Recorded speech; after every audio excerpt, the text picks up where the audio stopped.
राधे राधे दोस्तों, कैसे आप सब। दोस्तों, पूर्वज कहते हैं कि श्राद्ध पक्ष में पितृ अपनी संतानों के बीच पृथ्वी लोक पर आते हैं और संतान भी अपने पितरों के निमित्त अपनी सामर्थ्य के अनुसार श्राद्ध, क्रम, दान, पुण्य जैसे अनेक छोटे बड़े काम श्रद्धापूर्वक करते हैं। लेकिन क्या आप जानते हैं कि इसके अलावा भी एक ऐसा महान काम है जिसे करने से पितृ खूब प्रसन्न हो जाते हैं। जी हाँ दोस्तों, एक और ऐसा काम है जो बहुत ही सरल है, जिसे करने से पितृ खुश होते हैं। और कहा भी जाता है कि शास्त्रों के अनुसार अगर पितृ पक्ष या पितरों की पुण्य तिथि पर संतान अपने पूर्वजों की याद में अगर ये विशेष मंत्र का जाप करते हैं तो पितृ सबसे ज्यादा प्रसन्न होते हुए देखे जा सकते हैं। तो दोस्तों, अगर आप भी इन पितृ पक्ष के इन दिनों में अगर आप भी विशेष मंत्रों का जाप करते हैं तो आपके ऊपर अपने पितृ देवों की विशेष कृपा बनी रहती है। दोस्तों, हमारे YouTube चैनल को सब्सक्राइब जरूर कीजिएगा और हमारे वीडियो को लाइक, शेयर और कमेंट जरूर कीजिएगा। दोस्तों, भाद्र कृष्ण प्रतिपदा तिथि से हर साल पितृपक्ष का आरंभ हो जाता है। इस वर्ष भी पितृपक्ष श्राद्ध पक्ष 2 सितंबर से शुरू हो चुका है।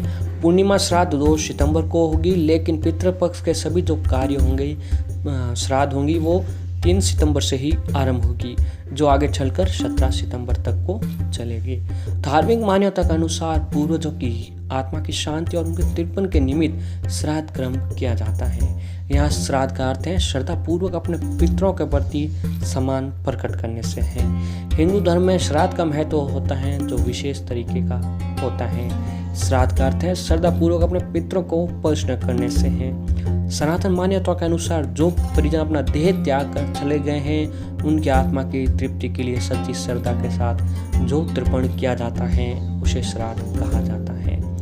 ऐसी भी मान्यता बताई गई है कि मृत्यु के देवता यमराज श्राद्ध पक्ष में जीव को मुक्त कर देते हैं ताकि वे अपने स्वजनों के यहाँ जाकर जो भी उनके परिजन वो तर्पण कर रहे हैं, उनके पीछे जो भी श्राद्ध कर रहे हैं, उनका ग्रहण कर सकें। जिस किसी के परिजन, चाहे वो कोई भी हो, विवाहित, अविवाहित, बच्चा हो या बुजुर्ग, स्त्री, पुरुष, जिनकी मृत्यु हो चुकी है, उन्हें पितृ कहा जाता है। पितृ पक्ष में मृत्यु लोक से पितृ पृथ्वी पर आते हैं और अपने परिवार के लोगों को, परिजनों को आशीर्वाद देते हैं। पितृ पक्ष में पितरों की आत्मा की शांति के लिए उनको तर्पण किया जाता है और पितरों को प्रसन्न होने पर घर में सुख शांति भी बनी रहती है। दोस्तों, पितृपक्ष हर साल पितरों के निमित्त पिंडदान, तर्पण, हवन आदि किया जाता है। सभी लोग अपने पूर्वजों की मृत्यु तिथि के अनुसार उनका श्राद्ध करते हैं और माना गया है कि जो लोग पितृपक्ष में पितरों का तर्पण नहीं करते हैं उन्हें पितृदोष लगता है। श्राद्ध करने से उनकी आत्मा को तृप्ति और शांति मिलती है। वे आप पर प्रसन्न होकर आपके पूरे परिवार को आशीर्वाद देते हैं।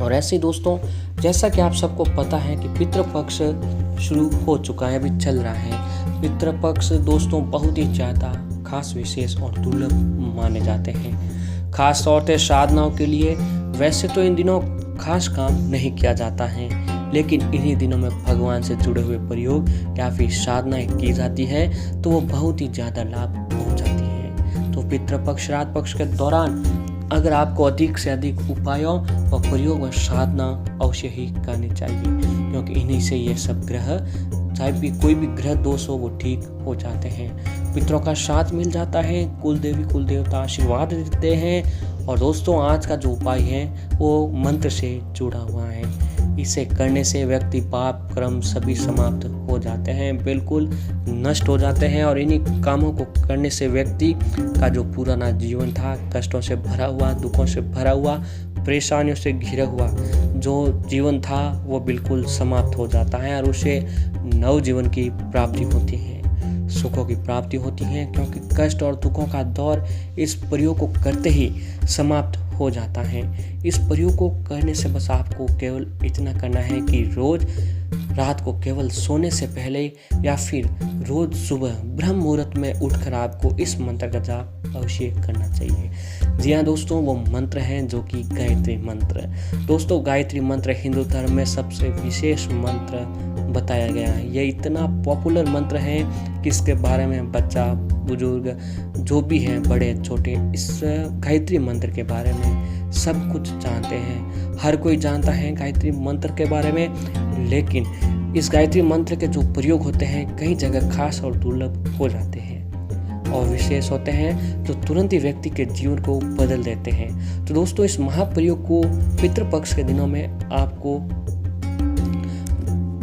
अवश्य ही करना चाहिए। इस प्रयोग को आपको करने के लिए नहीं भूलना चाहिए, क्योंकि दोस्तों गायत्री मंत्र है। गायत्री मंत्र के बारे में आप सभी लोग जानते होंगे। आपको पितृपक्ष के दौरान गायत्री मंत्र का जाप अवश्य ही करना चाहिए। दोस्तों, गायत्री मंत्र का जाप करने से आपके पितृ आप पर प्रसन्न होंगे और आपके घर में सुख समृद्धि बनी रहती है। दोस्तों, पितृपक्ष में पूर्वजों को याद करके पूजा पाठ के अलावा दान धर्म भी किया जाता है।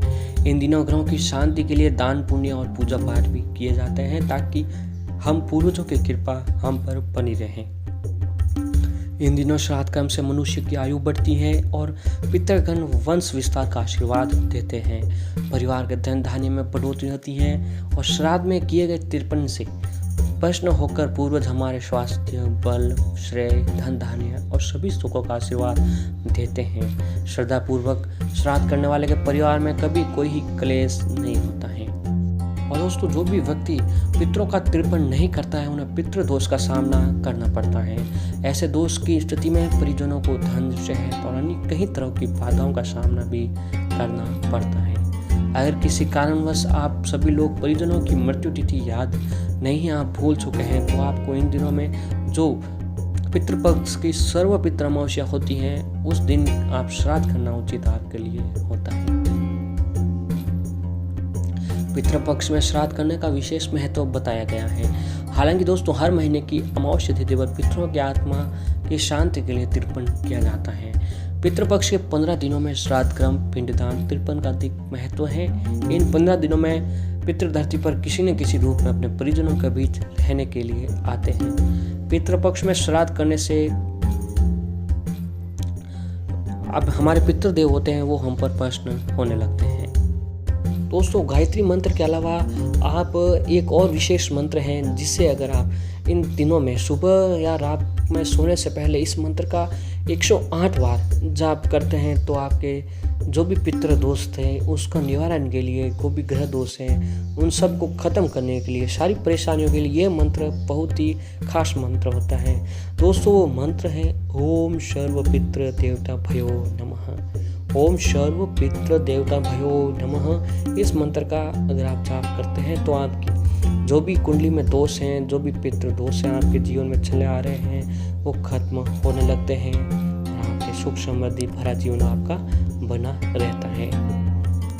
तो दोस्तों, आप भी अगर इन दिनों में इस मंत्रों का जाप करते हैं तो आपकी जीवन की सारी जुड़ी परेशानियां खत्म होने लगती हैं। अब दोस्तों, आइए जानते हैं कि पितृपक्ष की जो शुरुआत कब हुई थी। तो दोस्तों, शास्त्रों के अनुसार, हिंदू पौराणिक कथाओं के अनुसार पितृपक्ष के दौरान श्राद्ध दान करने की परंपरा को कर्ण के लिए जिम्मेदार ठहराया जाता है। कर्ण एक धर्मात्म राजा था और जरूरतमंदों और दलितों की मदद करने के लिए कर्ण ने जीवन भर सोने और अन्य कीमती चीजों का दान किया था। जब वो मर गया, उसकी मृत्यु हो गई, तो उसकी जो आत्मा थी वो स्वर्ग लोक चली गई, जहाँ पर उन्हें खाने के लिए सोना और गहने दिए जाते थे। दुखी होकर वह उसी का कारण जानने के लिए राजा इंद्रदेव के पास गए। इंद्र ने बताया कि उन कर्ण ने अपने जीवन के दौरान कई चीज़ें, विशेष रूप से सोने का दान करने के बावजूद उन्होंने कभी अपने पूर्वजों को ना ही भोजन कराया, ना ही उनकी सेवा की, जिसकी वजह से उन्हें यह सजा मिल रही है। कर्ण ने तर्क दिया कि उन्हें अपने पूर्वजों के बारे में कोई जानकारी नहीं थी, इसीलिए उन्होंने कुछ दान नहीं किया था। और ये सब सुनकर इंद्रदेव ने कर्ण को वापस श्राद्ध करना और पितृ दोष से मुक्ति के लिए पृथ्वी पर वापस जाने की अनुमति दी और अपने बड़े बुजुर्ग जो भी थे पूर्वजों उनको तर्पण के लिए कहा। तब राजा कर्ण भी वापस आए और पृथ्वीलोक पर वहां आकर अपने पितरों के प्रति तर्पण करने लगे। तो दोस्तों, शास्त्रों के अनुसार पितृपक्ष में तर्पण और श्राद्ध से पितरों को मुक्ति मिलती है। यही कारण है कि इस दौरान तर्पण और श्राद्ध कार्य विधि पूर्वक और श्रद्धा भाव से करें, जिससे आपके पितरों को तर्पण मिल सके, उनकी आत्मा को शांति मिलती रहे। तो दोस्तों आप भी अगर इन दिनों में ये उपाय करते हैं तो आपके पितृ बहुत ही आपके ऊपर प्रसन्न होते हैं और उनकी आत्मा को भी शांति मिलती रहती है।